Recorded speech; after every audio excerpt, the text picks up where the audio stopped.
I'm Rod Chappell, and thanks for joining us on The Rod Chappell Show.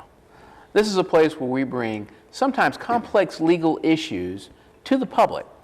A lot of the laws we're assumed to know, but to be truthful with you, we don't. This is an opportunity where we talk with folks who've got great insight, they've got information, they've got experience, and today we are truly blessed to have with us Judge Cotton Walker.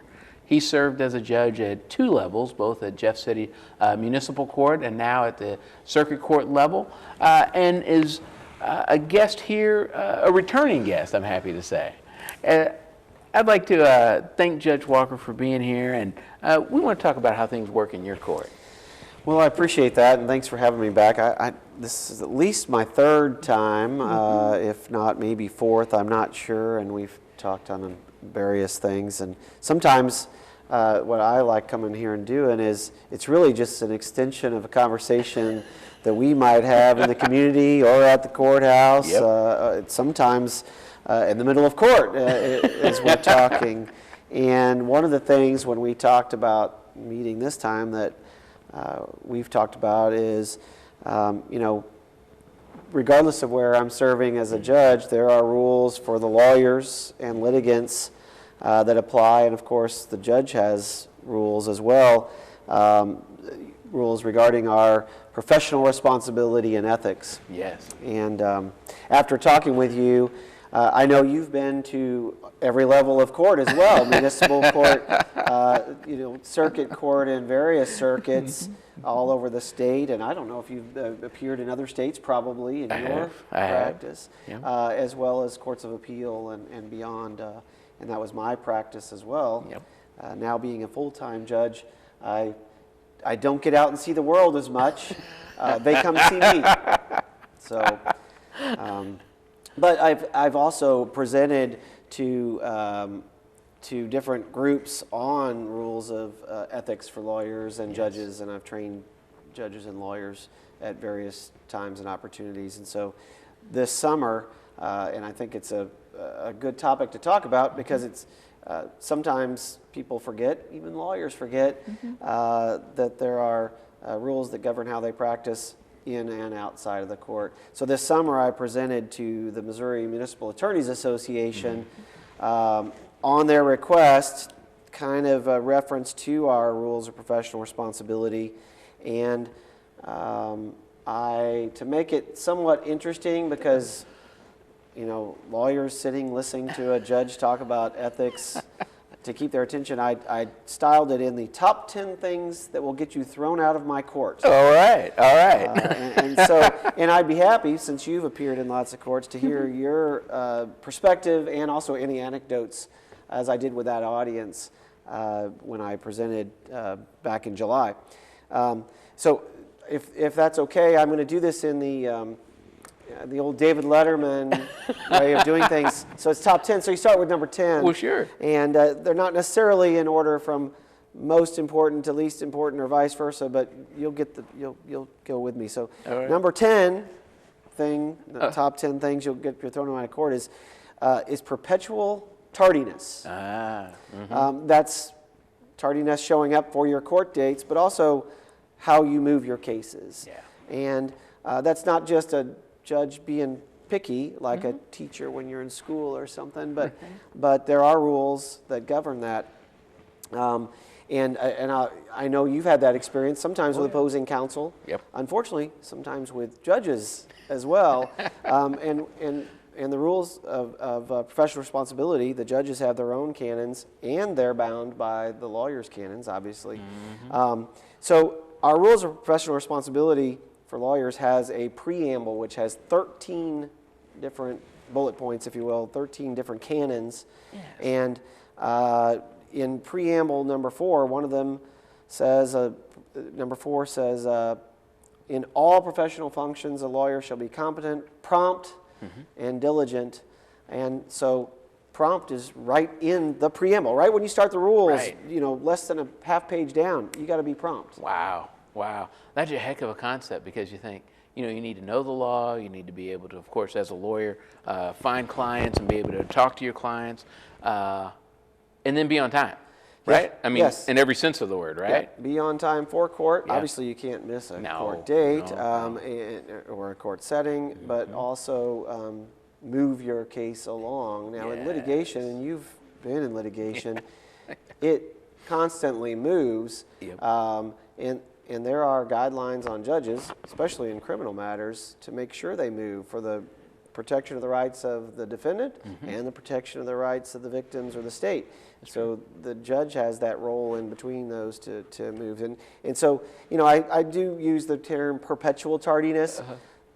There are things that happen if somebody's late one time, or a busy lawyer like yourself might have court in 2 different circuits on the same day, or 2 different divisions within the same courthouse. And so that's understandable. But so preamble 4, and then rule of professional responsibility 4-1.3, which is titled diligence. Well, being on time and being prompt. The whole rule just reads, a lawyer shall act with reasonable diligence and promptness in representing a client. Wow. So it's not just about being at court at 9 o'clock when court starts, but it's also about being prompt with how you handle the case. Oh, certainly, certainly. And you could probably give examples, not naming names No. or what have you, but where you know, your client, your case was harmed by, or at least a perception of harm, which we'll talk about in a little bit, by the other side not handling their business, or another party, or perhaps a court not holding their feet to the fire to be prompt and diligent and therefore handle the case, but comply with the rules of professional responsibility. That's right. That's right. And you know, it's it's tough. I know, because everybody's a person. You know, you get multiple layers of responsibility at work, at home, in the community, at church. But at the same time, you know, I had a client just ask me the other day, you know, what's happening? You know, how come we don't have that information? And you know, the truth is they haven't given it to us, right? And I can't go take it. Yeah. No, that's not going to work. And as close as I can do is file a motion. But as you know, you file a motion saying, hey, I don't have this document or these series of documents. Sure would like to have those. And then you have to notice that up. And then sometime later, you know, you get a decision on that. And there's usually an opportunity for the defendant, in my cases, to be able to provide that information. Yeah. But it's all time. Yes, sir. It's all time, you know? Yeah. So that's kind of number 10. Number 9 flows naturally from that. And number 9 is perpetual unpreparedness, so not being prepared. And again, I say perpetual because there are times, you know, like you said, we're all people. Yeah. There have been times when I had a trial scheduled for a Wednesday, and on Friday I thought I was ready, and then on Monday something happened, either related to the case, or my personal life, my client's personal life. Right. And you walk in on Wednesday morning and you go, Judge, I need a continuance because my client's, you know, grandmother died. I mean, things happen. That's right. And so things happen, but perpetually being unprepared, that's not allowed. Right. Again, you reference Rule 4-1.3, which is the diligence rule, but also I believe this falls under Rule 4-1.1, which is titled competence. And so for the lawyer, again, the rule is, the actual canon is short. A lawyer shall provide competent representation to a client. Competent representation requires the legal knowledge, skill, thoroughness, and preparation reasonably necessary for representation of the client. So it's perpetual unpreparedness, and again, not using names, but in as long as you and I have practiced law or been on the bench, you know who those lawyers are. And as we go through this today, you'll also see where there's a role for other lawyers and the judiciary in getting them to comply. Right. So right. That's the truth. That's the truth. Number 8, moving on. Number 8, I styled as continuing to practice where there's conflicts of interest. Okay. And again, you know, if something happens, if a surprise conflict comes up, you didn't realize that an opposing party had been a client of yours 15 years ago, things happen. But we have a number of rules that govern obvious conflicts of interest. Rule 4 1.7, 1.8, 1.9, 1.10, and There's a bunch of them. I'm going to check my. I've got my my iPad here to reference some of these rules if I can get it. I know there's all sorts of Wi-Fi going on in here, but so it has to do with conflicts of interest regarding current clients. Conflicts of interest is, as you know, is a continuing obligation to former clients. Right. Conflict of interest where there are special conflicts for former government lawyers who represented maybe an interest that was contrary to a client. There's obviously sort of within the conflict of interest rules, rules of continuing confidentiality of your client information that you may have learned during representation. So all those continue, and so there's 1, 2, 3, 4, 5, 6 different canons within Rule 4, which is rules of professional conduct for lawyers that require that. And again, as a judge, you know, my obligation is where there's a conflict of interest in the parties, I make sure, and sometimes it means removing an attorney from a case. As a judge, I have my own conflict rules where I can't represent I can't hear a case where I have a special relationship or a former attorney-client relationship, obviously. So Right. Number 7, and you talked about this a little bit earlier. Number 7, 7 of the top 10 things that'll get you thrown out of my court, is ignoring or obviously not informing the client about the case. Yes. And this has to do with communication and your role as an advisor and providing candor to the client. So Rule 4-1.4, titled Communication, says a lawyer shall, number 1, keep the client reasonably informed about the status of the case. Yes. As much as you can know, depending on what the other side is doing. That's right. And 2, promptly comply with reasonable requests for information. That's your obligation with your client and other litigants. And number 3 is, within that rule, consult with the client about any relevant limitation on the lawyer's conduct within the rules of professional conduct, too. In other words, if a client wants you to do something you can't do, you have an obligation to say, we can't do that. Yes. And the second part of that rule says, a lawyer shall explain a matter to the extent reasonably necessary to permit the client to make informed decisions during the representation. And again, and this is where you can certainly chime in, even though we have this duty to communicate and tell them what we know about the law as it applies to their facts, I always told my clients, hey, you're the boss. Right. I'm going to give you the information. Yep. I'm going to tell you the rules that we have to play by. But you're going to make the decision. That's right.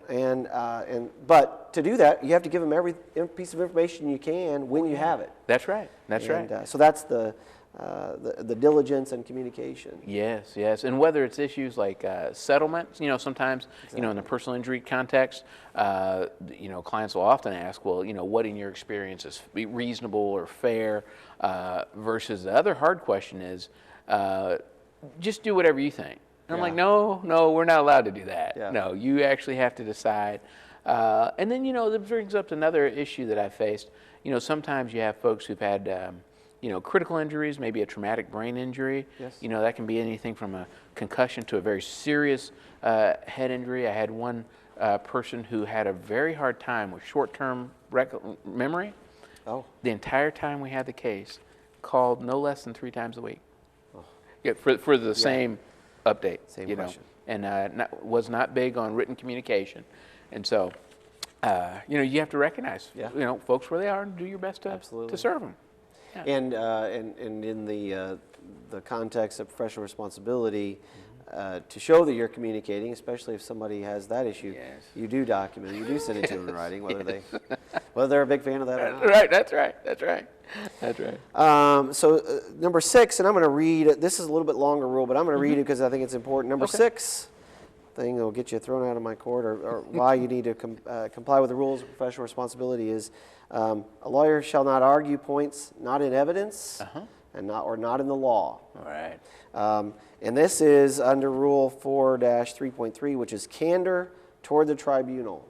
Okay. And I'm going to read this, take just a minute here. Yes. A lawyer shall not knowingly, number one, make a false statement of fact or law to a tribunal, to the court, or fail to correct a false statement of material fact or law previously made by the lawyer. So if you unwittingly you unwittingly make a statement that isn't, maybe the law changed. Right. You thought that the age of majority under the criminal code was still 17, and then you realize, oh, that law changed, it's now 18, you need to correct that. So you cannot make a false statement of fact or law to the court. Yes. Number two, you shall not knowingly fail to disclose to the court legal authority in the controlling jurisdiction, so in Missouri, in our case, known to the lawyer to be directly adverse, even if it's directly adverse to your position, and even if it's not disclosed by opposing counsel. So, in other words, you can't.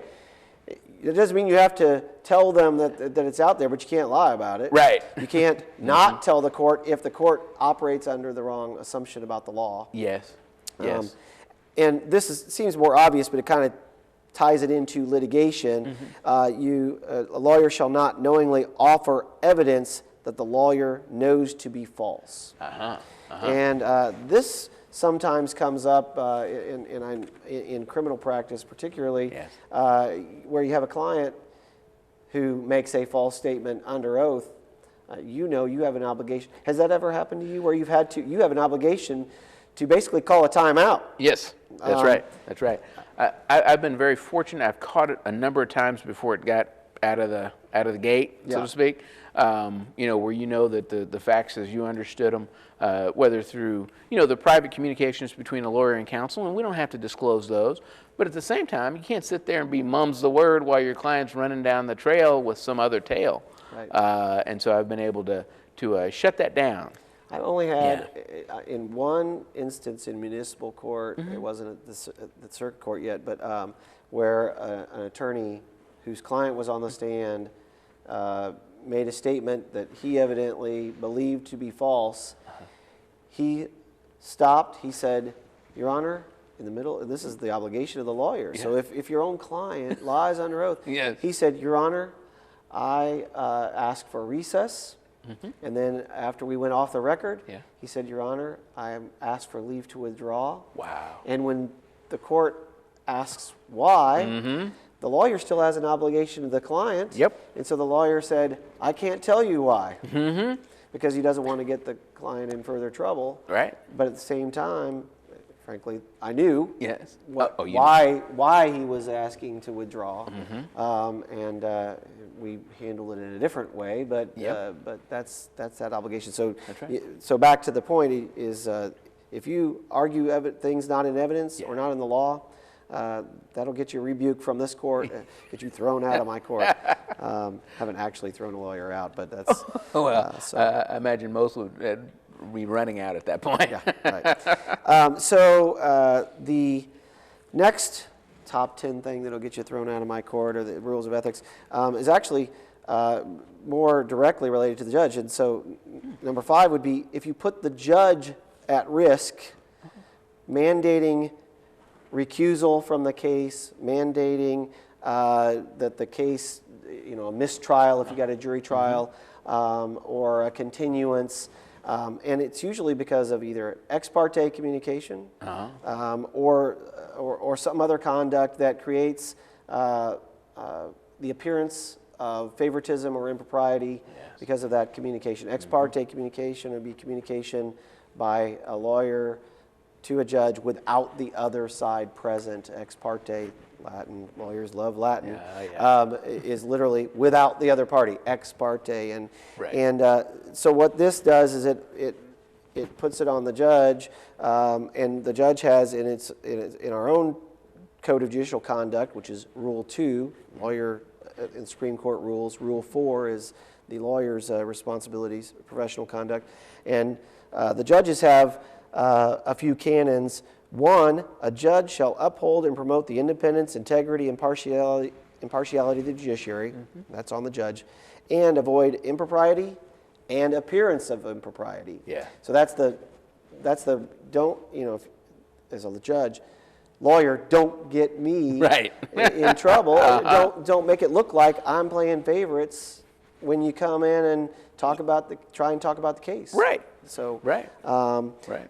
and canon 2 is a judge shall perform the duties of judicial office impartially, competently, and diligently. We talked about that even Yes. back up on number 1.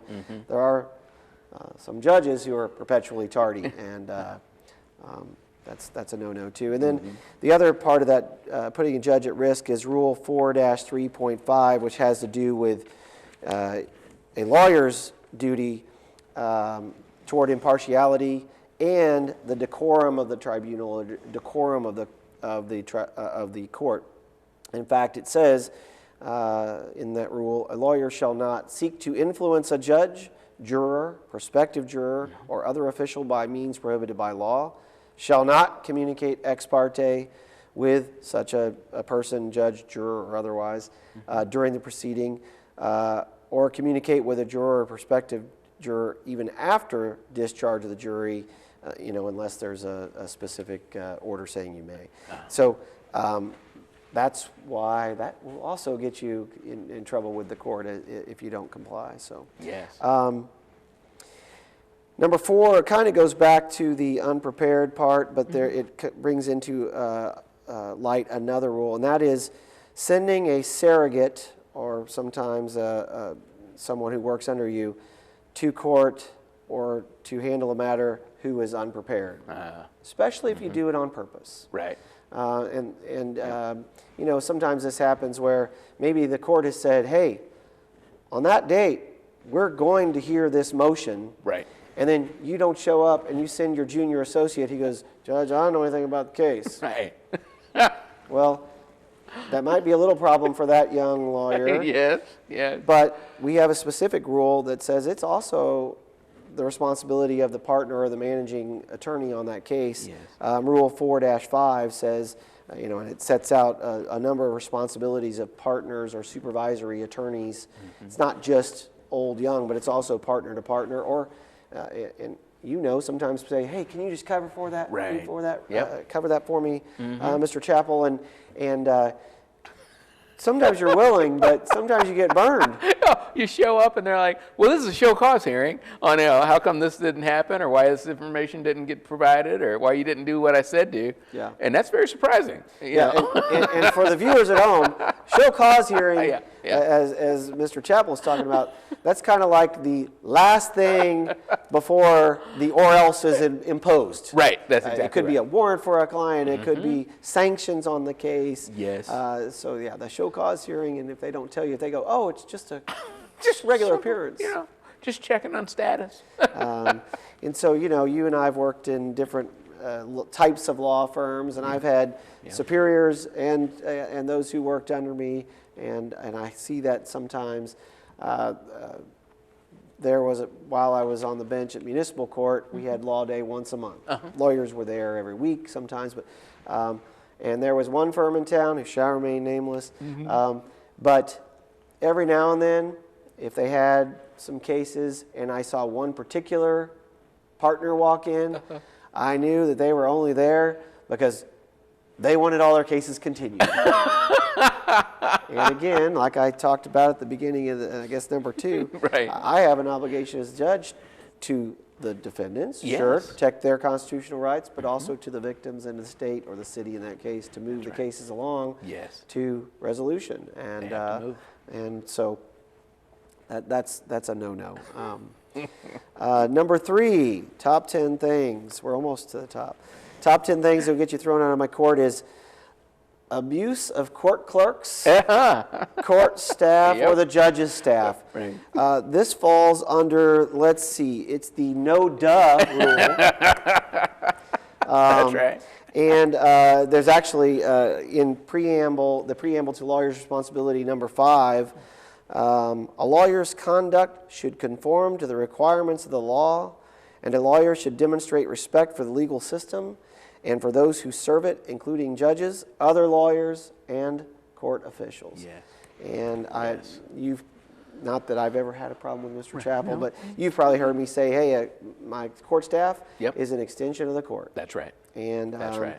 So you've probably seen examples of lawyers, unfortunately sometimes judges too, who abuse the staff and the other litigants, not literally physically, that'd be obviously Right. no, but you know, of their time, showing up late, Sure. asking them to do things that it's not their responsibility, yelling at them.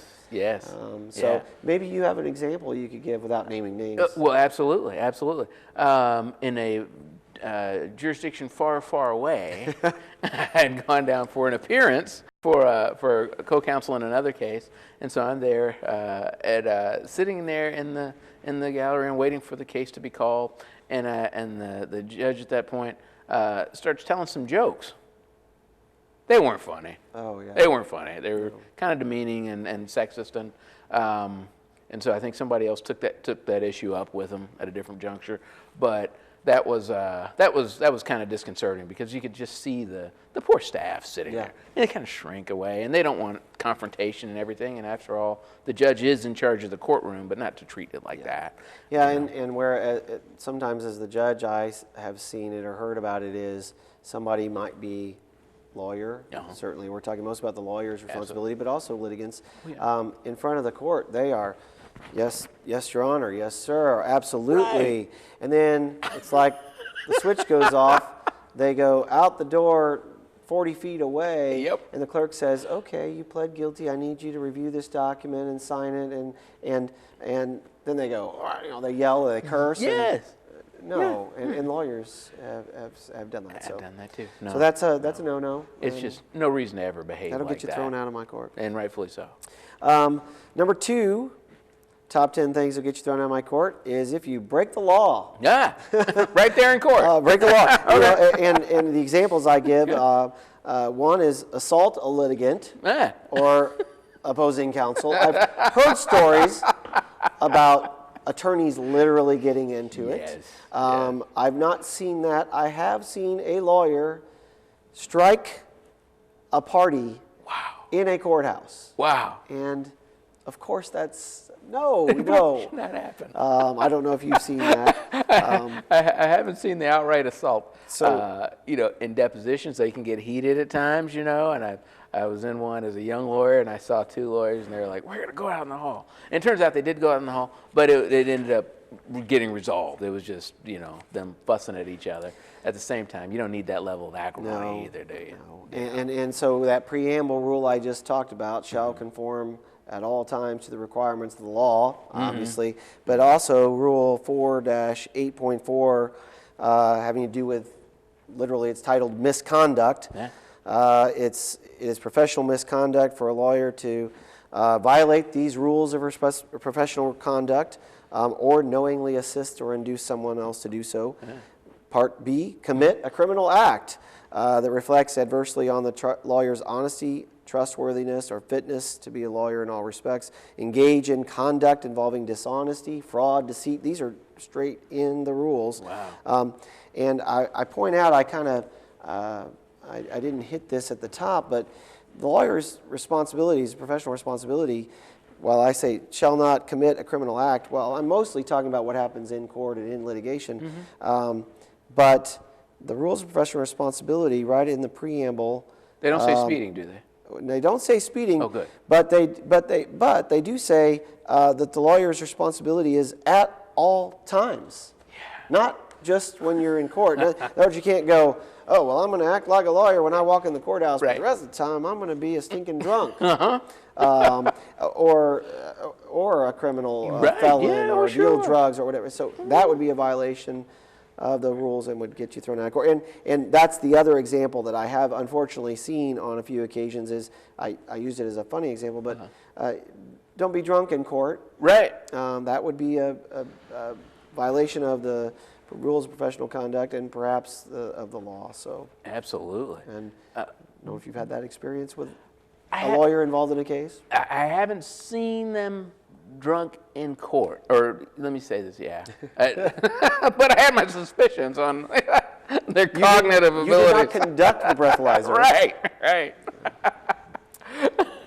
So that's again, that's kind of a little bit of a no kidding, but don't break the law. That'll get you in trouble in my court. Absolutely.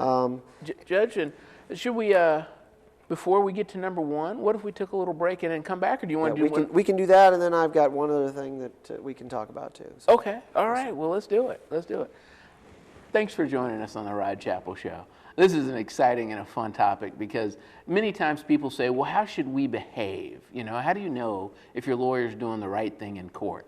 Well, obviously, as this judge said, if you see someone who's drunk in court, who's assaulting their clients, who does not show up, those are not the right things. Those are key signs that something's going wrong. We're going to hear the number one thing to get you thrown out of Judge Walker's court. And when we come back, thanks for joining us.